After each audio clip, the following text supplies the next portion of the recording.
steal the on-page SEO playbook for the top result for BBL in Miami that has domain metrics that are about a third of what some of the competition has, which goes to show you that SEO is not just about links these days.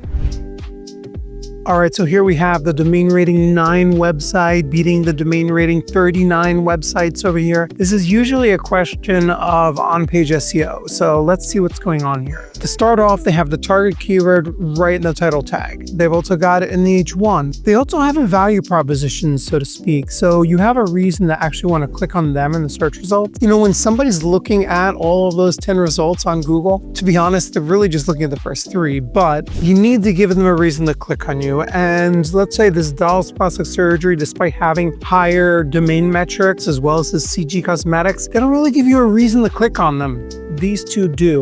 And over time, Google's going to see that more people are clicking on those results than the other ones, and they're going to move up regardless of what their domain metrics look like. All right, when you get into the content, you're confirming the click, the photo is supporting what this is. This is very much the look that someone wants to get when they get this procedure. You wouldn't believe how many times I land on a BBL page, and the stock photography is of a model that's never done a squat in her entire life. Next, there's one thing that I see they've missed. They are ranking despite this.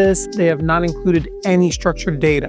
The number 2 result, on the other hand, went a little bit overboard here. There shouldn't be any article schema here. This surgical procedure schema is good, but honestly, they're missing the local business schema. Having the address with links to the social media profiles and the latitude and longitude would help. So I think that these 2 results are there because people are clicking on them and not because they've gotten all of the on-page perfect yet. Getting into the content, they do a pretty good job of covering all of the information that you may want to have, although I would say that having a little bit more robust BBL before and afters would probably be advisable. As you go down the page, you can see these are the surgeons. They talk about related procedures, the different techniques that can be used, how to prepare for it, the recovery times. The information on this page is a little heavy, and eventually that could come back to bite them in the butt, so to speak.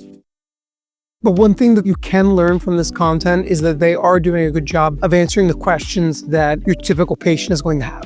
And as Google is comparing all of this content to everything else that it has in its index that could potentially be relevant to the search, BBL Miami, you're not going to have another one out there that's covering important subtopics that this page has missed, which is exactly what you need to be doing with your procedure pages. So if you liked this video, make sure you check out my next SEO teardown, which I'm going to link to right here.